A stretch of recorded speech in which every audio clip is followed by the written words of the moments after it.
Hello everyone. आज हम start करने वाले हैं with new chapter for statistics जिसका नाम है कोरिलेशन एंड रिग्रेशन। इसके बाद सिर्फ एक चैप्टर बचेगा दैट इज इंडेक्स नंबर्स।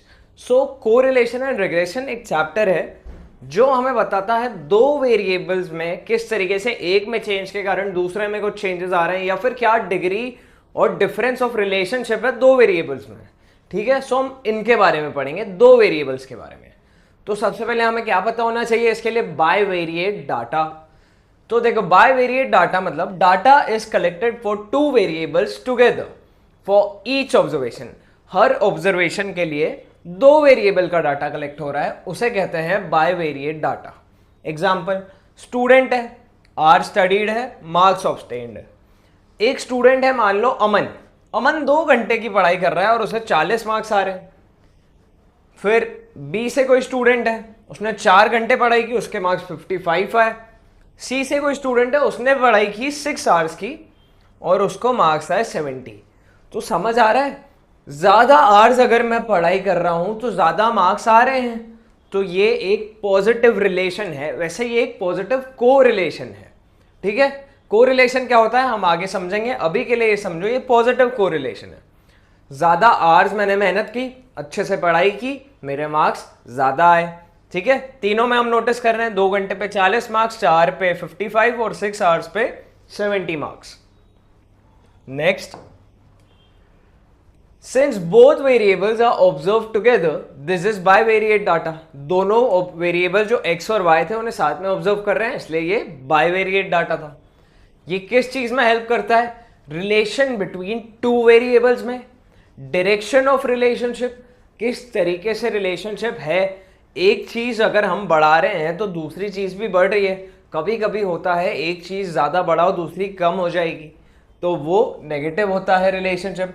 और स्ट्रेंथ ऑफ रिलेशनशिप, कितनी स्ट्रेंथ है उस रिलेशनशिप में। अब हम पढ़ेंगे एक इंपॉर्टेंट टॉपिक जो है कोरिलेशन एनालिसिस।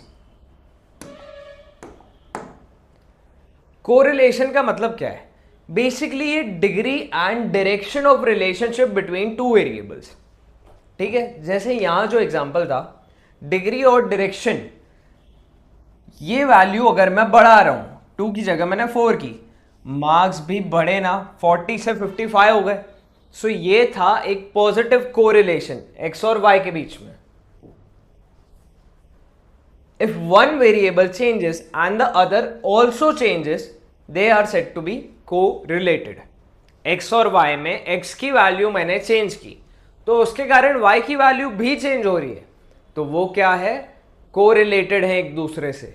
ठीक है, दिस इज कोरिलेशन। क्या होता है correlation, measure of degree and direction of relationship between two variables, मतलब बाइवेरिएट डाटा होना चाहिए। टाइप्स ऑफ कोरिलेशन की बात करें, positive correlation, when both variable move in the same direction, मतलब जो एग्जाम्पल था, 2 घंटे की पढ़ाई पे 40 मार्क आए, 4 घंटे की पढ़ाई पे 55 आए। तो देखो, मैंने एक चीज बढ़ाई तो दूसरी ऑटोमेटिकली बढ़ी। फिर वापस मैंने 6 घंटे ज्यादा पढ़ाई की तो मार्क्स और बढ़ गए, 70 आए। तो increase in x leads to increase in y। और अगर मैं टाइम कम कर रहा हूं, 2 घंटे की जगह 1 घंटे कर रहा हूं, तो मान लो 30 मार्क्स आए। Decrease in x leads to decrease in y। तो ये क्या है, पॉजिटिव कोरिलेशन है। इसका ग्राफ कैसा बनता है, इस तरीके से। ये पॉजिटिव कोरिलेशन है। देखो, x की वैल्यू यहां पे कुछ है तो उसकी y की ये वैल्यू आ रही है। ये मैंने x की वैल्यू बढ़ा दी, ये x1 है, ये x2 है, तो ये y1 x1 के करस्पॉन्डिंग थी और y2 x2 के करस्पॉन्डिंग एक वैल्यू आ रही है, तो y2 वैल्यू फिर बढ़कर आई है। ठीक है, इस तरीके का ग्राफ होता है। एग्जांपल देखो, इनकम एंड एक्सपेंडिचर। अब एक कोई पर्सन है, उसकी इनकम बढ़ती है तो उसका स्टैंडर्ड ऑफ लिविंग भी बढ़ता है, वो खर्चे ज्यादा करने लगता है। सो इनकम एंड एक्सपेंडिचर कैसा है, पॉजिटिव कोरिलेशन है। एडवर्टाइजिंग एंड सेल्स, आप ज्यादा एडवर्टाइजमेंट करोगे, उस पर ज्यादा पैसे लगाओगे तो ऑब्वियसली लोग देखेंगे कि ये पर्टिकुलर ब्रांड है, इसके बैनर हर जगह लग रहे हैं, कुछ अच्छा ही होगा और खरीदेंगे, तो सेल्स भी बढ़ेगी। स्टडी आवर्स एंड मार्क्स, जैसा हमने एग्जांपल में बताया था, कोई 1 घंटा मेहनत कर रहा है और कोई 5 घंटे मेहनत कर रहा है, तो 5 घंटे जो मेहनत कर रहा है उसके ज्यादा मार्क्स आएंगे। Characteristics, correlation coefficient. अब देखो कोरिलेशन कोफिशिएंट होता है, इसे आर से डिनोट करते हैं। पॉजिटिव कोरिलेशन है तो आर की वैल्यू ग्रेटर देन 0 होगी, ठीक है। परफेक्ट पॉजिटिव मतलब परफेक्ट पॉजिटिव कोरिलेशन है तो ग्रेटर देन नहीं, उसकी वैल्यू क्या होगी +1। एग्जैक्ट अगर +1 वैल्यू है तो उसे परफेक्ट पॉजिटिव कोरिलेशन कहते हैं, और 0 से बड़ी और 1 से छोटी है तो it is a positive correlation. Second ये होता है negative correlation, when variable move in opposite direction. एक चीज बढ़ाई तो दूसरी कम हो गई, ठीक है। Increase in x leads to decrease in y. Example price and demand. अब आज कोई एक प्रोडक्ट है जो मार्केट में बिक रहा है 50 रुपए का, उसकी अच्छी खासी डिमांड है। उसी प्रोडक्ट को कल मैंने 70 रुपए का कर दिया तो कम होंगे ना लोग खरीदने वाले, ऑब्वियसली उसकी सेल्स कम होगी, उसकी डिमांड भी कम होगी, ठीक है। तो price and demand are an example of negative correlation. Speed and time taken, speed का फॉर्मूला ही क्या होता है, speed equals to distance upon time.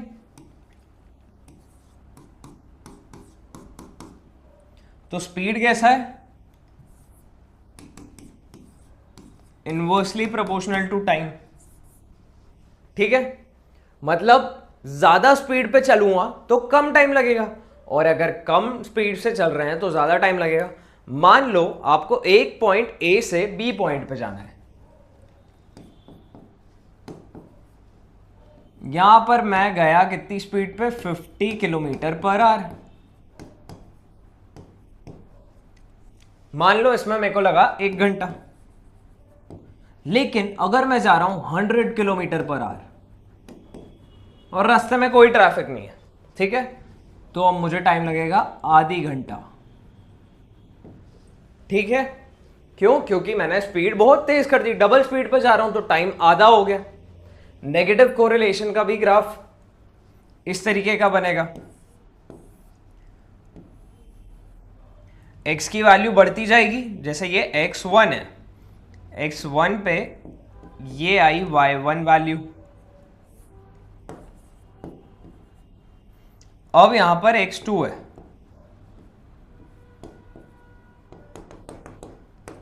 ये y2 वैल्यू आ रही है। तो देखो x1 के लिए y1 वैल्यू y की बड़ी वैल्यू आ रही है, बट x2 के लिए y की वैल्यू थोड़ी छोटी हो गई। So this is a graph for negative correlation, ठीक है। इंक्रीज कर रहे हैं x को तो y डिक्रीज हो रहा है। एग्जाम्पल है price and demand, speed and time taken. अब कैरेक्टरिस्टिक देखो, जो कोफिशिएंट ऑफ कोरिलेशन है यहां पर वैल्यू कैसी होगी, 0 से कम। पॉजिटिव में क्या थी, 0 से ज्यादा, यहां पे 0 से कम। और परफेक्ट नेगेटिव कोरिलेशन है तो r की वैल्यू होती है एग्जैक्टली -1, ठीक है, याद रखना है ये। अब थर्ड वाली कैटेगरी है जीरो कोरिलेशन, कोई कोरिलेशन नहीं है दोनों वेरिएबल्स के बीच में, no relationship between the variables. Example shoe का साइज और इंटेलिजेंस। अब क्या है, कुछ कोई भी रिलेशन है कि आपके शू का साइज अगर मान लो यू के 8 है तो आप में कितनी अक्कल है ये थोड़ी पता चलेगा उससे, इट डजेंट मैटर, कोई रिलेशन नहीं है। यहां पे आर की वैल्यू क्या होती है 0, और इसका ग्राफ बनता है कुछ इस तरीके से, ठीक है। इट डजेंट मैटर, यहां पर दोनों चीजें एक दूसरे से रिलेटेड नहीं है। मेजर ऑफ कोरिलेशन, आज हम सिर्फ कोरिलेशन के बारे में ही पढ़ने वाले हैं, तो अब बात आ रही है मेजर्स ऑफ कोरिलेशन की, आर की वैल्यू कैसे निकाली जाती है। Correlation can be measured using, पहला स्कैटर डायग्राम। स्कैटर डायग्राम हमने स्टैटिस्टिक्स में पढ़ा है, जो याद करो चैप्टर 13-14 में इनका यूज हुआ था। स्कैटर डायग्राम एक मेथड है। दूसरा है कार्ल पियर्सन्स कोरिलेशन कोफिशिएंट, फिर है स्पीयरमैन्स रैंक कोरिलेशन, और चौथा वे है कोफिशिएंट ऑफ कॉनकरेंट डिविएशन। इनमें ज्यादा इंपॉर्टेंट है कार्ल पियर्सन और स्पीयरमैन, क्योंकि इनके ऊपर ज्यादा क्वेश्चन देखने को मिलेंगे आपको एग्जाम में। स्कैटर डायग्राम मेथड एक ग्राफिकल मेथड है, हमने पढ़ा है स्कैटर डायग्राम के बारे में, of studying correlation each pair of values x and y is plotted on a graph. Graph पे प्लॉट की जाती है यहाँ पे वैल्यू। इंटरप्रिटेशन क्या होता है? स्ट्रॉन्ग पॉजिटिव कोरिलेशन, तो पॉइंट कैसे मूव करेंगे? अपवर्ड क्लोजली मूव करेंगे। स्ट्रॉन्ग नेगेटिव कोरिलेशन है तो पॉइंट मूव डाउनवर्ड क्लोजली, जैसा मैंने थोड़ी देर पहले आपको ग्राफ में बताया था कि पॉजिटिव कोरिलेशन में ऐसा अपवर्ड जाता है और नेगेटिव में नीचे की तरफ आता है। तो यहाँ पे स्कैटर डायग्राम का यूज करके हम ये पता करते हैं। वीक कोरिलेशन है मतलब जो दो वेरिएबल्स हैं वो एक दूसरे से रिलेटेड हैं बट वीकली रिलेटेड हैं, तो पॉइंट स्कैटर्ड होते हैं, कहीं भी आसपास होते हैं points but loosely scattered around. No correlation है तो कोई डेफिनेट पैटर्न ही नहीं होगा। मेरिट्स क्या है इस पर्टिकुलर मेथड के? सिंपल होती है, एनालाइज करना बहुत इजी है, इजी टू अंडरस्टैंड है और ये प्रोवाइड करता है विजुअल रिप्रेजेंटेशन। इकलौता अच्छा जो पॉइंट है यहाँ पर, ये विजुअल रिप्रेजेंटेशन देता है हमें। ग्राफिकल मेथड्स और ग्राफ्स का यूज ही यही होता है कि वो ग्राफ के फॉर्म में हमें विजुअल रिप्रेजेंटेशन के लिए इजी टू अंडरस्टैंड चीजें प्रोवाइड करना। डीमेरिट है कोई एग्जैक्ट न्यूमेरिकल वैल्यू नहीं पता चलती हमें कि आर की कितनी वैल्यू आएगी तो हम बता दें कि yes this is the exact value. इसके ऊपर फिर आगे एनालाइज करना हमारे लिए डिफिकल्ट हो जाता है with the help of diagrams. Subject interpretation हम निकाल नहीं पाते कि क्या इंटरप्रिटेशन आगे करें, क्योंकि ये सब पता है कहाँ यूज होता है। स्टैटिस्टिक्स की ये चीजें यूज होती है डाटा एनालिसिस में, बिजनेस एनालिस्ट में। बड़ी बड़ी कंपनीज यूज करती हैं इन सब चीजों का कि कौन से, जैसे मान लो कोई कंपनी है जो चाहती है इस प्रोडक्ट और इस पर्टिकुलर प्रोडक्ट को साथ में बेचना, तो उसके लिए ये सारी चीजें यूज होती हैं कि ये दो प्रोडक्ट क्या एक दूसरे से क्लोजली रिलेटेड हैं, और अगर हैं तो हमें इनको कितना खरीदना चाहिए ताकि इनकी इतनी डिमांड और बढ़े, क्या क्या इन पे ऊपर चीजें करनी चाहिए ताकि दे सेल मोर। इन सब चीजों का यूज होता है उस पर्टिकुलर कंपनी के थ्रू। सेकेंड चीज है Karl Pearson's product movement correlation coefficient. Karl Pearson's coefficient measure क्या करता है? डिग्री ऑफ कोरिलेशन, कितनी कोरिलेशन की डिग्री है। यहां पर हमें एग्जैक्ट वैल्यू पता चलती है, और डायरेक्शन की पॉजिटिव है, नेगेटिव है या फिर नो कोरिलेशन है, जीरो कोरिलेशन। डिनोट किससे करते हैं? आर से करते हैं। अब फॉर्मूला देखो इसका, फॉर्मूला से घबराना नहीं है, माना बड़ा फॉर्मूला है बट इट्स ओके, मैं आपको समझाऊंगा कैसे होगा। तो देखो मान लो x और y की वैल्यू हमें गिवन है, ये कुछ वैल्यूज दे दी हैं इनने, ठीक है। अब इनने क्या है n into summation x y, सबसे पहले समेशन एक्स वाई है, n क्या है, जैसे ये तीन वैल्यूज हैं या तीन है तो n की वैल्यू हो गई 3। समेशन एक्स वाई तो हमें निकालना पड़ेगा क्या? x इंटू वाई, मतलब ये वैल्यू इंटू ये वैल्यू करी तो यहाँ कुछ आई, ये वैल्यू इंटू ये वैल्यू करी तो यहाँ कुछ आया, ये वैल्यू इंटू ये वैल्यू कराई यहाँ कुछ आया।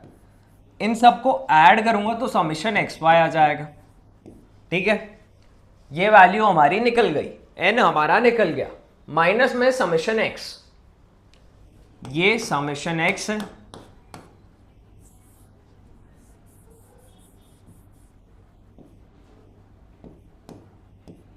और ये समेशन y है, ठीक है। इनका सम समेशन y, इनका सम समेशन x, तो n into summation x y minus summation x into summation y whole upon under root में n into summation x square.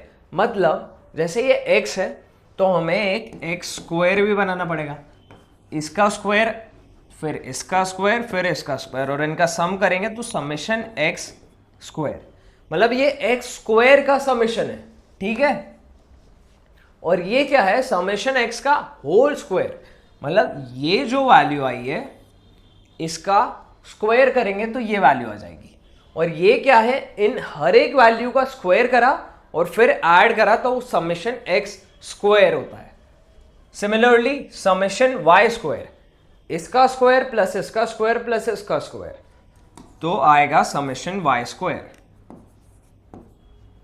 तो पहले y स्क्वायर निकालेंगे, हर एक वैल्यू उन सबको ऐड करेंगे तो समेशन y स्क्वायर आएगा, माइनस समेशन y का होल स्क्वायर, मतलब इस वैल्यू का होल स्क्वायर कर दिया, ठीक है। तो एक्स वाई की वैल्यू गिवन होगी, बाकी सब आपको निकालना है, फॉर्मूला आपको याद रखना है।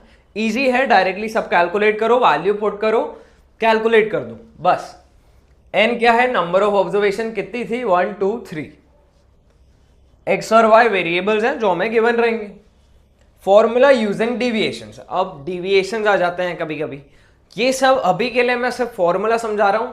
नेक्स्ट लेक्चर में हम रिग्रेशन क्या होता है समझेंगे, थ्योरी फॉर्मूलाज के साथ, और उसके बाद जब हम क्वेश्चंस की प्रैक्टिस करेंगे तब इन सबको कैसे अप्लाई करना है, डिविएशंस का क्या यूज है, क्यों हो रहा है, वो सब आपको तब समझ आएगा। For now let's just keep on studying what the formulas are. R की वैल्यू क्या हो जाएगी जब डिविएशन का केस है, समेशन एक्स वाई अपॉन में अंडर रूट में summation x square into summation y square. Easy है, समेशन एक्स इंटू वाई निकाला, ये रहा, summation x square into summation y square, तो ये रही वो दो वैल्यूज। और x क्या है, x माइनस एक्स बार, ये क्या है, मीन, x का मीन। y क्या है, समेशन y माइनस वाई बार, मतलब y का मीन। तो ये डिविएशंस के लिए था। r की वैल्यू, रेंज क्या होती है r की, कहां से कहां तक लाई करता है, -1 से 1 तक। तो अगर +1 है परफेक्ट पॉजिटिव होगा, -1 एग्जैक्ट है परफेक्ट नेगेटिव होगा, 0 है तो नो कोरिलेशन, और अगर ग्रेटर देन 0 लेकिन 1 से छोटा पॉजिटिव कोरिलेशन है, लेस देन 0 और -1 से बड़ा तो नेगेटिव कोरिलेशन है। प्रॉपर्टीज क्या है कार्ल पियर्सन कोफिशिएंट की, independent of change of origin and scale, मतलब अगर मैं ओरिजिन चेंज कर दूं या स्केल भी चेंज कर दूं तो उससे कुछ मैटर नहीं होगा कार्ल पियर्सन कोरिलेशन कोफिशिएंट पे। लाई क्या करता है, -1 से 1, ठीक है। मेजर्स लीनियर रिलेशनशिप ओनली, तो ये सिर्फ लीनियर रिलेशनशिप के, अगर नॉन लीनियरिटी इंट्रोड्यूस हो गई तो हम कार्ल पियर्सन कोफिशिएंट का यूज नहीं कर सकते हैं, बट आपके सिलेबस में लीनियर ही है तो Karl Pearson is fine. Interpretation of correlation, r की वैल्यू कैसी आ रही है उससे हमें क्या पता चलेगा, कैसी है डिग्री, लो मॉडरेट या हाई, 0 से 0.25 है या 0 से -0.25 है, ठीक है। 0 से 0.25 और -0.25 से 0, दोनों केसेस में लो है। अब 0.25 से 0.75 या -0.75 से 0.25,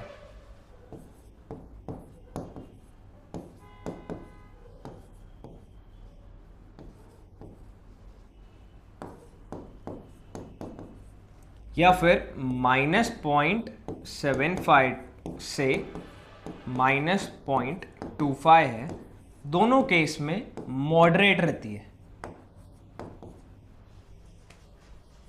और 0.75 से 1 या -1 से -0.75,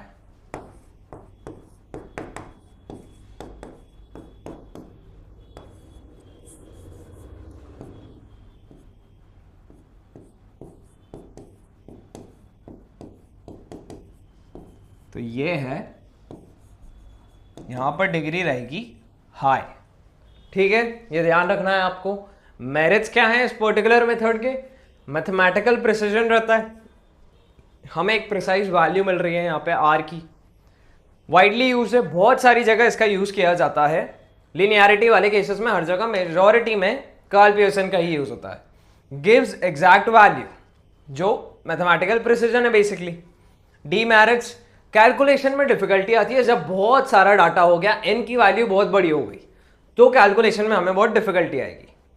affected by extreme values, extreme values मतलब आउटलायर्स जो जनरली काम के नहीं होते हैं। तो सबसे पहले क्या होता है, ये जो डाटा होता है ना, इसको क्लीन करना पड़ता है, तो उन आउटलायर्स को हटाया जाता है, उसके बाद इस मेथड का यूज करते हैं जो पर्टिकुलर डाटा रिमेनिंग है जिसके ऊपर हमें काम करना है।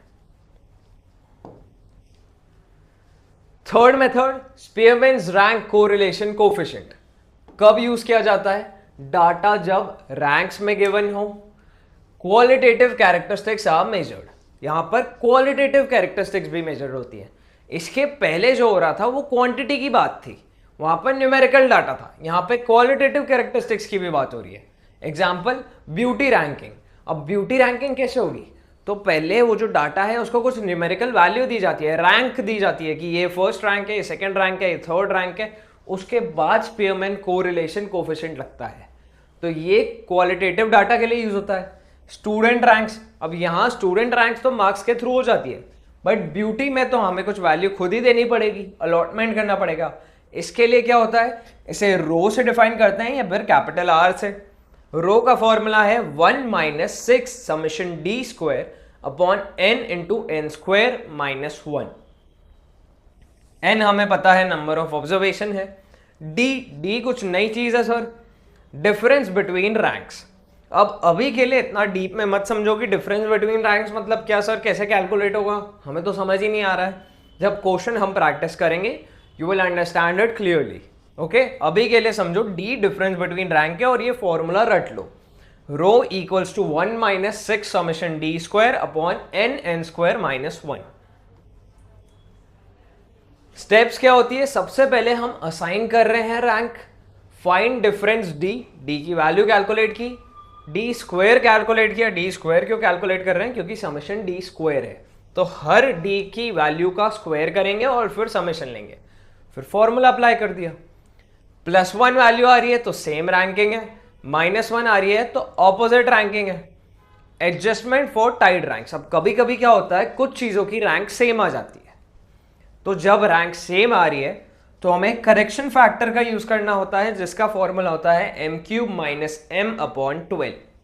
तो हमारा जो फॉर्मूला है ये वाला, इसको हम मॉडिफाई करेंगे और एक नया फॉर्मूला बनेगा, दैट इज m है number of tied items, rho equals to 1 minus 6 summation D square. इसमें ये पार्ट पहले नहीं था, अपॉन में डायरेक्टली आ जाता था n N square minus 1, but अब क्या होगा, summation D square plus m³ minus m upon 12। अब ये एक पार्ट क्या है, करेक्शन फैक्टर, और m की वैल्यू क्या है, नंबर ऑफ टाइड रैंक्स। मान लो 3 चीजों की रैंक सेम आ रही है तो नंबर ऑफ टाइड रैंक्स 3 हो गई। अब मेरिट्स क्या है, मेथड सिंपल है, सूटेबल है, रैंक्स का जब भी केसेस आ रहा है, less affected by extreme values, तो यहां पर आउटलायर्स हटाने की इतनी ज्यादा जरूरत नहीं है, but still to remove the outliers is good. हमारा ज्यादा प्रिसाइज आंसर आएगा तो आउटलायर्स हटाना is the best thing. Demerits less accurate है पियर्सन मेथड के, कार्ल पियर्सन मेथड ज्यादा एक्यूरेट होती है इससे। Not suitable for large quantitative data, जब फिर से n की वैल्यू बहुत ज्यादा हो गई और क्वांटिटेटिव डाटा है, ये क्वालिटेटिव के लिए होता है, तो ये सूटेबल नहीं है।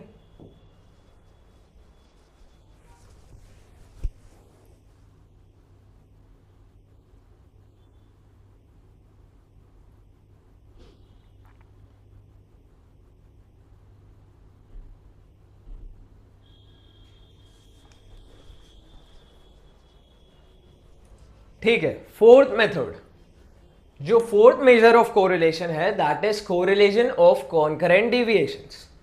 तो ये मेथड क्या कहती है, a rough method of measuring correlation based on, किस चीज पे बेस्ड है ये, direction of change, positive change है, नेगेटिव चेंज है या फिर नो चेंज आ रहा है, नॉट मैग्नीट्यूड ऑफ चेंज, कितना चेंज है वो मैटर नहीं करता।